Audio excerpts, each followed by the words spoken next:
Hello everyone, my all friends,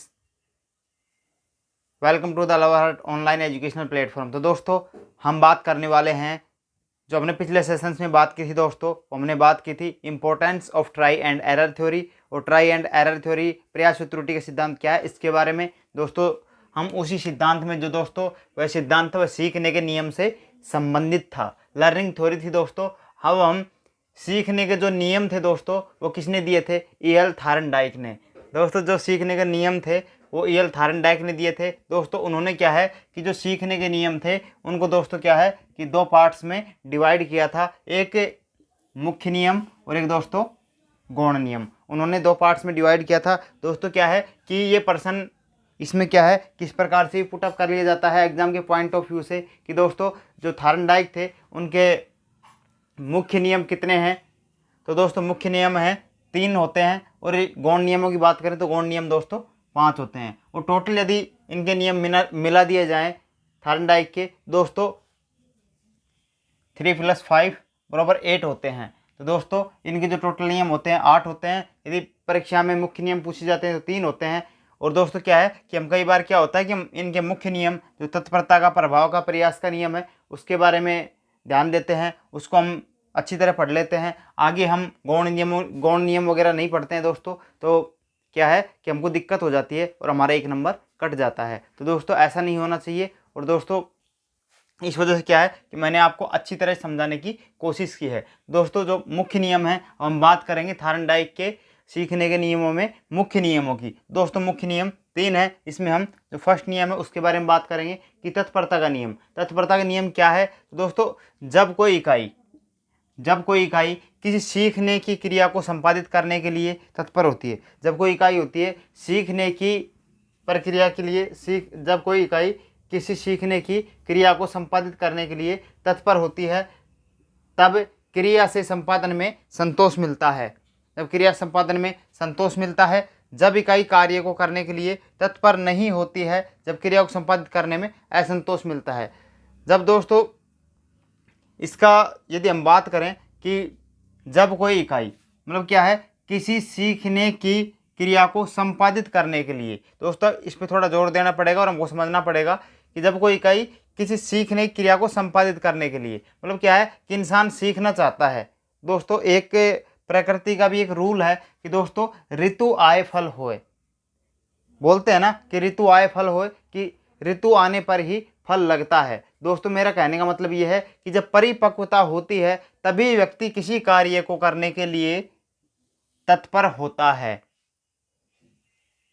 दोस्तों जब इकाई किसी सीखने की क्रिया को संपादित करने के लिए तत्पर होती है अर्थात मैच्योर होती है, तब क्रिया से सीखने में संतोष मिलता है, उसको संतुष्टि प्राप्त होती है, सेल्फ सेटिस्फिकेशन प्राप्त होता है। और जब व्यक्ति परिपक्व नहीं होता है, मैच्योर नहीं होता है, तो उसको कार्य को करने के लिए तत्पर नहीं होता और तब क्रिया को संपादित करने में व्यक्ति को असंतोष मिलता है। यदि हम तत्परता के नियम को अच्छी तरह समझने की कोशिश करें दोस्तों, इसका एग्जाम्पल्स है, इसका जो उदाहरण दिया हुआ है वो है कि 2 वर्ष के बच्चे को यदि क्रिकेट खेलना, पढ़ना, लिखना नहीं सिखाया जा सकता, क्योंकि वह उस ज्ञान को प्राप्त करने के लिए तत्पर नहीं है। जैसे 6 महीने तक का जब तक बच्चा नहीं होगा तब तक क्या है कि बैठना नहीं सीख सकता। 9 महीने 12 महीने का बच्चा है, जब धीरे धीरे वो बच्चा हाथ पैरों के बल चलना सीखता है, खड़ा होना नहीं सीखता, तो सब क्या है कि ये प्राकृतिक चक्र है, उससे मैच्योरिटी का उससे गुजरना पड़ता है और तभी व्यक्ति क्या है तत्पर होता है। दोस्तों आप इसका स्क्रीनशॉट भी ले सकते हैं और दोस्तों आप वीडियो को अंत तक देखें। अब हम दोस्तों आपको सेकंड पार्ट पर लेके चलते हैं तत्परता के नियम से। अब दोस्तों जो सेकंड नियम है दोस्तों वह है मुख्य नियम में अभ्यास का नियम। तो दोस्तों एडवर्ड ली थारनडाइक ने पहले मुख्य नियमों में तत्परता का नियम बताया और दोस्तों क्या है कि दूसरा अभ्यास का नियम बताया। दोस्तों अभ्यास का नियम क्या था?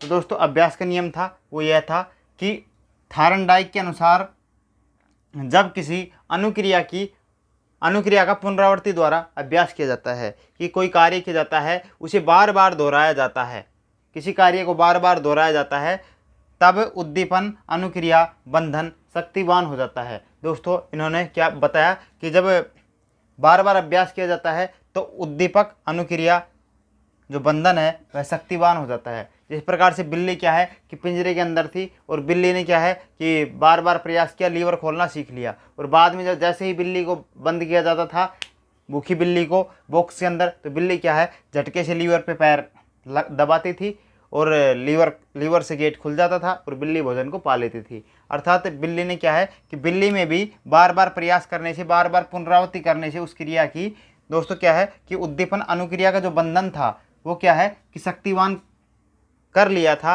परंतु अनुक्रिया का अभ्यास न होने से यह कमज़ोर हो जाता है। लेकिन क्या है कि हम जैसे पढ़ते हैं और पढ़ने के बाद में क्या है कि फिर हम उसका रिवीजन नहीं करते हैं, या मतलब कुछ हमारे याद हो जाता है चैप्टर, हम उसका 2-4 महीने बाद में रिवीजन नहीं करते हैं, या फिर हम उसको बार बार दोहराते नहीं हैं, तो अनुक्रिया बंधन क्या है कमज़ोर हो जाता है और दोस्तों उसमें क्या है कि फिर असफलता मिलती है। दोस्तों जिस प्रकार से हम एग्जाम्पल की बात करें, इसको एग्जाम्पल से समझने की कोशिश करें।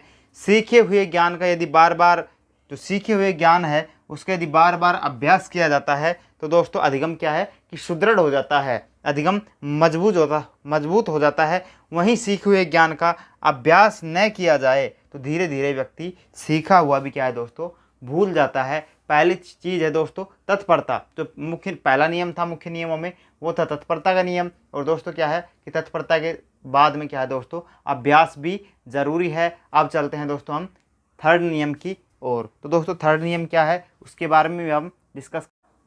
अब जो दोस्तों मुख्य नियम थे एल थार्नडाइक के, उसमें हम तीसरे नियम की बात करते हैं, जो दोस्तों वो है प्रभाव का नियम। जैसा कि दोस्तों सबसे पहले हमने तत्परता का नियम पढ़ा था और दोस्तों फिर हमने अभ्यास का नियम पढ़ा था, और दोस्तों अब हम पढ़ते हैं प्रभाव का नियम। दोस्तों तत्परता किससे आती है? तत्परता आती है दोस्तों मैच्योरिटी से। जब तक कि व्यक्ति परिपक्व नहीं होगा किसी भी कार्य को करने के लिए तत्पर नहीं हो सकता।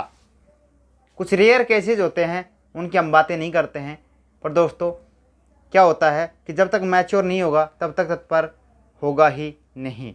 फिर दोस्तों यदि हम अधिगम में अच्छे सीखने के नियमों में अच्छे सीखने की बात करें, दोस्तों क्या है कि जो अभ्यास का नियम था, अभ्यास के नियम बताया था कि जितनी बारंबारता होगी उतनी सुदृढ़ता से सीखा जाएगा और उतनी ही फ्लुएंसी आएगी, उतनी ही उसमें निपुणता आएगी।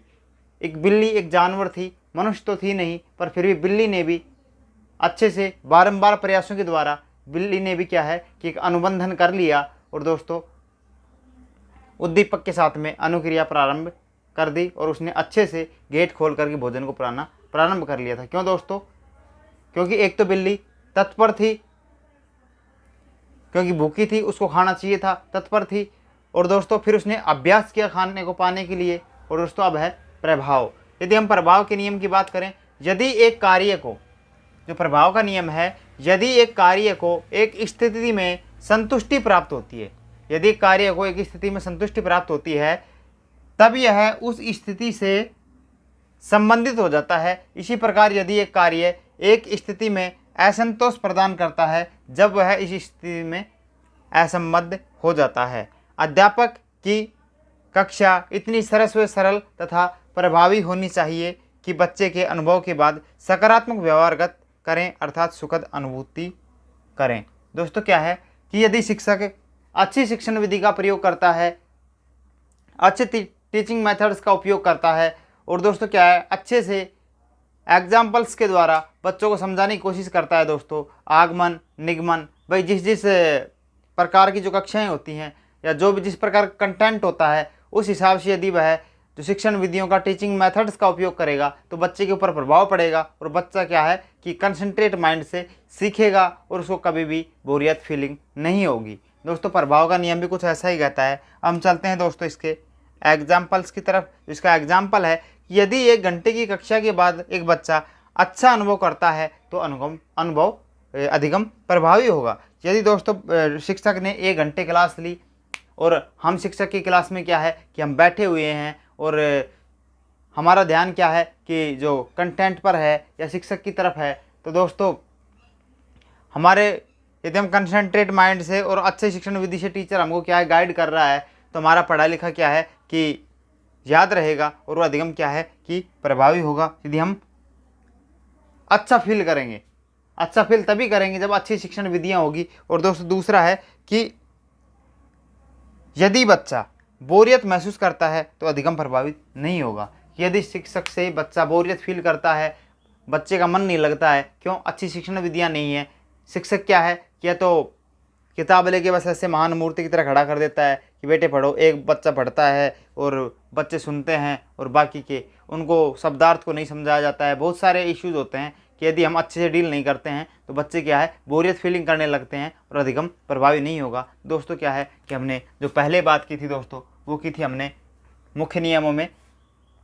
जो मुख्य नियम था दोस्तों वो पहला था तत्परता, और जो दोस्तों दूसरा था वो था अभ्यास, और दोस्तों जो तीसरा है वह है प्रभाव का नियम। ये दोस्तों अब हमने इसके जो तीनों नियम थे उसके बारे में, मुख्य नियमों में इसके बारे में बात कर ली थी। और दोस्तों जो अगला चैप्टर होगा दोस्तों वो होगा हमारा जो एडवर्ड ली थार्नडाइक है उसके गौण नियम है उसके बारे में। दोस्तों ये आपको ध्यान रखना है कि जो मुख्य नियम है 3 होते हैं, गौण नियम है दोस्तों 5 होते हैं। दोस्तों कहीं से भी छोटा मोटा क्वेश्चन पुटअप कर लिया जाता है, और दोस्तों क्या है कि हमारी अच्छी तैयारी ना होने के कारण हम एक जाल में फंस जाते हैं, और दोस्तों क्या है कि हम शिकार हो जाते हैं किसके, असफलता के। तो दोस्तों ऐसा नहीं करना है।